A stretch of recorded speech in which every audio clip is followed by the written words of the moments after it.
سامعین، اگلی آیا میں پھر رسول اکرم صلی اللہ علیہ وسلم کے ایک خاص مقام کا ایک نیا مضمون شروع ہو رہا ہے۔ آپ کا جو مقام ہے اس مقام سے ہم نے سورۃ الحجرات میں مقام نبوت کا احترام سیکھا تھا۔ ہم نے سمجھا تھا کہ لا ترفعوا اصواتکم فوق صوت النبی، کہ نبی اکرم صلی اللہ علیہ وسلم کی آواز سے بلند اپنی آواز نہ کرو۔ سامعین، سورۃ الاحزاب کی اس آیہ مبارکہ میں جس کو اب ہم تلاوت کرنے والے ہیں، اس میں مومنوں کو اللہ کے رسول صلی اللہ علیہ وسلم کے گھر میں مہمان بننے کے آداب سکھائے ہیں۔ رسول اکرم صلی اللہ علیہ وسلم کے گھر میں جانے کے طریقے بتائے ہیں۔ یا ایھا الذین آمنوا، اور سامعین پھر وہی بات کہ جب قرآن پاک یہ بات کہتا ہے کہ یا ایھا الذین آمنوا، تو یہ بات اس کے بعد کوئی ایسا حکم آنے والا ہے جو شریعت کا حکم ہے، جو خاص مومنوں کے لیے ہے، عام انسانوں کے لیے نہیں ہے۔ یہ خاص مومنوں کے لیے ہے، اور وہ مومن جو رسول اکرم صلی اللہ علیہ وسلم کو بطور نبی، اللہ کے آخری نبی کے طور پر آپ پر ایمان رکھتے ہیں، یہ ان کے لیے ہے۔ اور حکم کیا ہے؟ لا تدخلوا، نہ داخل ہوا کرو، بیوت النبی، نبی کے گھر میں، نبی کے دروازوں میں داخل نہ ہوا کرو، الا ان یؤذن لکم، ما سوائے اس کے کہ تمہیں اس کی اجازت مل جائے۔ بغیر اجازت کے رسول اکرم صلی اللہ علیہ وسلم کے دروازوں کو عبور نہ کرو، آپ کے گھر میں داخلے سے پہلے خصوصی اجازت مانگو۔ اور الا طعام، اور رسول اکرم صلی اللہ علیہ وسلم کے کھانے پر بغیر اجازت ٹوٹ نہ پڑو، بغیر اجازت ان میں شامل نہ ہو جاؤ۔ یہ بھی ایک خاص حکم ہے رسول اکرم صلی اللہ علیہ وسلم کا۔ جس طرح کہ پچھلی آیت مبارکہ میں ہم نے دیکھا کہ رسول اکرم صلی اللہ علیہ وسلم کو یہ خاص اجازت دے دی گئی تھی کہ آپ اپنی ازواج مطہرات میں سے جس کو چاہیں رکھ لیں، جس کو جب چاہیں ملے، لیکن سامعین مزاج رسول یہ رہا کہ اس کھلی اجازت کے باوجود بھی اللہ کے رسول صلی اللہ علیہ وسلم نے، حضرت عائشہ رضی اللہ تعالیٰ عنہ فرماتی ہیں کہ ان آیات کے بعد بھی آپ نے امہات المومنین میں انصاف کے ساتھ ان کی باریاں مقرر جیسے پہلے کی ہوئی تھی اسی طرح جاری رکھی۔ اب قرآن نے، اللہ نے آپ کو اجازت دے دی تھی کہ آپ جس کو چاہیں جب چاہیں چھوڑیں، جس کو جب چاہیں رکھیں، لیکن آپ رسول اکرم صلی اللہ علیہ وسلم نے اس کے باوجود، جب ازواج مطہرات بتاتی ہیں کہ جب بھی آپ نے جس کی باری ہے اس کو کسی دوسری زوجہ مطہرہ کے گھر میں رہنا پسند کیا تو باقاعدہ اجازت لی، اور اپنا وہ خوبصورت انداز جو آپ کا تھا وہ آپ نے کبھی بھی اپنے ہاتھ سے جانے نہیں دیا۔ بالکل اسی طرح جیسا کہ آپ اپنی ازواج کے ساتھ انصاف کا برتاؤ کرتے رہے اجازت ملنے کے باوجود، اور یہی اس صاحب الجمال اور اس سید البشر کی خوبیاں ہیں، یہی آپ کا وہ انداز ہے جو ہمیں آج بھی کئی 100 سال گزرنے کے باوجود بھی آپ کی ذات پر، آپ کی شخصیت پر میرے ماں باپ قربان ہونے کے بڑے جو دعا ہے وہ ہمارے دلوں سے نکلتی ہے۔ یہ رسول اکرم صلی اللہ علیہ وسلم کا عظیم اخلاق ہے رسول اکرم صلی اللہ علیہ وسلم کی، وہ عام محبت ہے آپ صلی اللہ علیہ وسلم کا، وہ اعلیٰ کردار ہے، اور وہ وسیع المشربی اور وسیع النفسی ہے، وسعت قلبی ہے، کہ جس نے دنیا کو اب رسول اکرم صلی اللہ علیہ وسلم نے کا گرویدہ بنایا ہوا ہے۔ آج بھی ایک زمانہ ہے، بلکہ زمانے ہیں کہ وہ آپ کے گرویدہ ہیں۔ رسول اکرم صلی اللہ علیہ وسلم کی وسعت مشربی کا یہ عالم تھا، آپ اپنے کھانے پر کوئی بھی آ جاتا، آپ اپنا کھانا کم کر لیتے، لیکن کھانے میں شامل ہونے والے کو اپنا کھانا پیش کر دیتے، جو کچھ بھی آپ کے پاس موجود ہوتا، اور آپ نے کبھی اپنی زبان پہ کبھی گلا اور کبھی شکوہ نہیں کیا، جو بھی آپ کے پاس آتا آپ کو آواز دیتا، آپ فوراً دوڑے چلے آتے،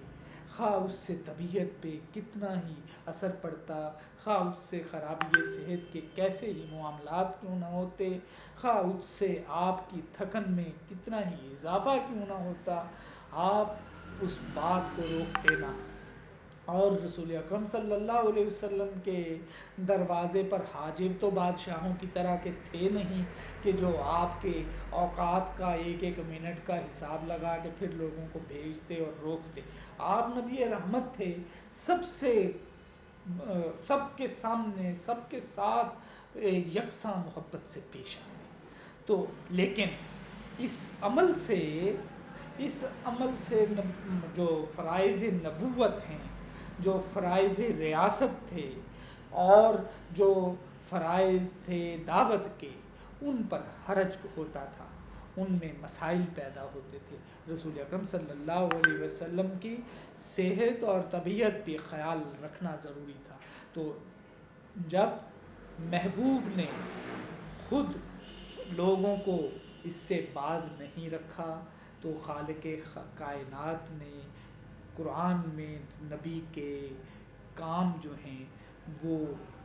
آسان کرنے کے لیے قرآن نے حکم دیا مومنوں کو کہ اے مومنوں، اے ایمان والو، نبی کے گھر میں اجازت کے بغیر داخل نہ ہوا کرو۔ اور سورۃ الحجرات میں ہم نے پڑھا تھا کہ دور سے آوازیں نہ دیا کرو، ولا تجہرا، اور اونچی آواز میں کال نہیں کرو، اونچی آواز میں بات نہیں کرو، اور دور سے آوازیں دے کے ہانکے دے کے نہ بلاؤ، جیسی طرح تم ایک دوسرے کو بلاتے ہو۔ اور لا تدخلوا بیوت النبی الا ان یؤذن لکم، اور کھانے پر بھی آؤ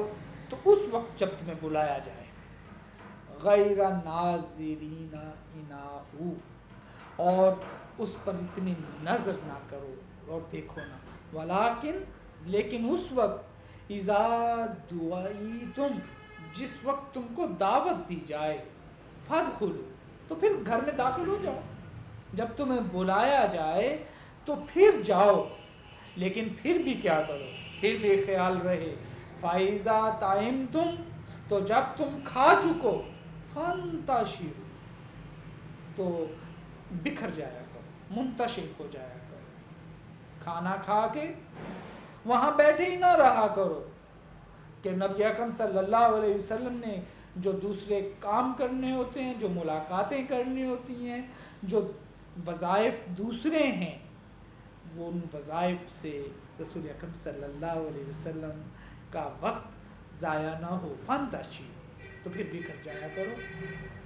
ولا مستانسین لحدیث،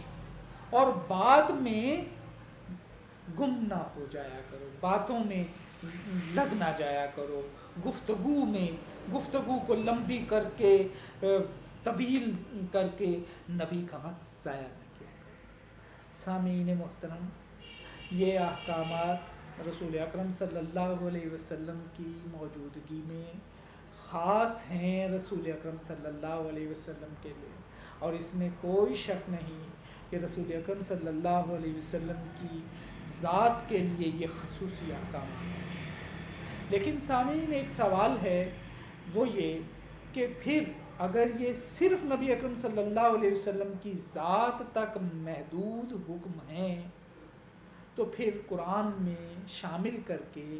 قیامت تک کے تمام انسانوں کو قرآن میں شامل کرنے کے بعد یہ احکامات کیوں پہنچائے گئے ہیں؟ اس کی دو بڑی وجوہات ہیں۔ پہلی وجہ تو یہ ہے کہ مقام محمد الرسول اللہ صلی اللہ علیہ وسلم سب مسلمانوں میں قیامت تک کے مسلمان کے دل میں جاگزین ہو جائے، یہ پتہ چل جائے کہ جو ہمارے رسول خدا ہیں، جو ہمارے نبی محترم ہیں، ان کا احترام کا تقاضا کیا ہے، ان کا احترام کا مقام کیا ہے، کہ میں،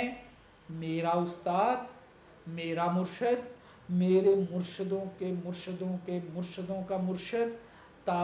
تبع تابعیوں کا تابعی، تابعیوں کا صحابی، صحابی اور صحابیوں کے لیے بھی جس کا درجہ، جس شخصیت کا اتنا اعلیٰ مقام ہے، اس مقام کی قیامت تک ہر مسلمان کو سمجھ رہے ہیں۔ ایک تو قرآن میں ان آیات کو شامل کرنے کا اور اتارنے کا، وحی کے ذریعے اللہ کی طرف سے نازل کرنے کا یہ مقصد۔ دوسرا مقصد یہ ہے کہ نبی اکرم صلی اللہ علیہ وسلم کی صحبت میں رہتے ہوئے، آپ کی قربت میں رہتے ہوئے جو آداب آپ کے صحابہ نے سیکھے، رسول اکرم صلی اللہ علیہ وسلم کے نائبین جو ہیں، اگلے زمانوں میں آنے والے، دعوت و تبلیغ کا کام کرنے والے، اسلامی ریاست کے کام کرنے والوں کے لیے بھی اس سے ملتے جلتے آداب کا لحاظ اور خیال رکھ لیا جائے، تاکہ جو امیر ہیں، اطاعت امیر کا اور امیر کے پروٹوکول کو قائم کرنا تھا۔ تو یہ پروٹوکول کا تقاضا ہے کہ آنے والے جو امیر ہوں اور جو آنے والے دعوت دینے والے لوگ ہوں، ان کے ساتھ بھی، ان کے کاموں کو بھی، جو نبی کے کام کو آگے لے کر جانے والے لوگ ہیں، ان کے ساتھ معاملہ کرتے وقت اس سے ملتا جلتا پروٹوکول کا لحاظ رکھا جا سکے۔ لہٰذا یعنی جب آپ اگر اپنے استاد کے پاس، اپنے مرشد کے پاس، اپنے اولو الامر کے پاس اگر آپ جائیں تو ان باتوں کا لحاظ رکھیں۔ ان ذالکم کان یؤذی النبی، یہ پھر قرآن کہتا ہے بے شک، بے شک، ذالکم، یہ تم ہو، کانا، تحقیق، یؤذی النبی، آپ اس سے نبی کو ایذا دیتے ہیں، آپ اس سے نبی صلی اللہ علیہ وسلم کو تکلیف دیتے ہیں، آپ اس سے انہیں پریشان کرتے ہیں۔ فَيَسْتَحْيِي مِنْكُمْ، لیکن میرا رسول اتنا پیارا ہے، میرے رسول ایسے اتنے محبت کرنے والے ہیں، فَيَسْتَحْيِي مِنْكُمْ، کہ وہ آپ سے حیا کرتے ہیں، وہ آپ لوگوں کو ڈانٹتے نہیں ہیں، اللہ کے رسول آپ کو ڈانٹتے نہیں، حیا کرتے ہیں۔ اب جو رسول اکرم صلی اللہ علیہ وسلم کا برتاؤ ہے، وہ آج کے اولو الامر کو بھی اسی طرح کا برتاؤ بھی کرنا چاہیے۔ جہاں دوسرے لوگوں کا اسی طرح پروٹوکول ہے، اسی طرح اولو الامر کو بھی یہ خیال کرنا چاہیے کہ پھر جو ایسا اختیار اگر نبی اکرم صلی اللہ علیہ وسلم کی دعوت کے کام پر وہ جو لوگ مامور ہوں، ان کو بھی اپنے اندر یہ خوبی، یہ خصلت پیدا کرنی چاہیے۔ فَيَسْتَحْيِي مِنْكُمْ، کہ اللہ کے رسول تکلیف لینے کے باوجود بھی آپ سے حیا کرتے ہیں، لوگوں سے حیا کرتے ہیں۔ قرآن اس بات کی گواہی دے رہا ہے۔ فَيَسْتَحْيِي مِنْكُمْ، تو وہ آپ سے حیا کرتے ہیں۔ وَاللَّهُ لَا يَسْتَحْيِي مِنَ الْحَقِّ، لیکن اللہ حق بیان کرنے میں حیا نہیں کرتا۔ اللہ سیدھی بات کر رہا ہے، اللہ کے رسول میں حیا ہے، لیکن اللہ کو اس بات سے کوئی فرق نہیں پڑ رہا، سچی بات آپ کو بتا رہے ہیں۔ اللہ کہتا ہے کہ میں نے آپ کو صاف صاف بتا دیا ہے کہ آپ میرے نبی کو تکلیف دیتے ہو جب بغیر اجازت آپ کے پاس آ جاتے ہو، آپ میرے نبی کو تکلیف دیتے ہو جب آپ میں اس کے کھانے میں بغیر ان کے کہے شامل ہو جاتے ہو، آپ میرے نبی کو تکلیف دیتے ہو جب آپ اس کھانے میں آتے ہو تو لمبی لمبی باتیں کر کے ادھر ادھر کی کر کے ان کا وقت آپ ضائع کرتے ہو، انہیں تکلیف ہوتی ہے، لیکن وہ آپ سے حیا کرتے ہیں، وہ آپ سے پیار کرتے ہیں، وہ شرم کرتے ہیں، شرم کے مارے آپ کو بتاتے نہیں ہیں، تو وہ شرم کرتے ہیں، تو آپ، لیکن اللہ کو بھائی اس بات کی شرم نہیں ہے، آپ کو بتا رہے ہیں آئندہ سے یہ مومنوں پر پابندی ہے، اور یہ وہی کا حکم ہے، اگر مومن ہو تو، اگر ایمان والے ہو، اور پھر مقام رسول اللہ ذہن میں رکھو کہ اگر ایمان والے ہو تو پھر نبی اکرم صلی اللہ علیہ وسلم کا احترام اس قدر ہے کہ آپ کے کھانے میں شامل ہونا ہے تو اجازت سے، آپ کے گھر میں آنا ہے تو اجازت سے، اور جب کھانا کھا لینا ہے تو فانتشروا، منتشر ہو جانا ہے، اور پھر اس سے آگے وَإِذَا سَأَلْتُمُوهُنَّ مَتَاعًا فَاسْأَلُونَ مِنْ وَرَاءِ حِجَابٍ، یہ حکم ہے خاص ازواج مطہرات کے ساتھ، مومنوں کی ماؤں کے ساتھ مومنوں کا انداز کیا ہوگا، یا نبی کے اہل بیت کے ساتھ مومنوں کا انداز کیا ہوگا۔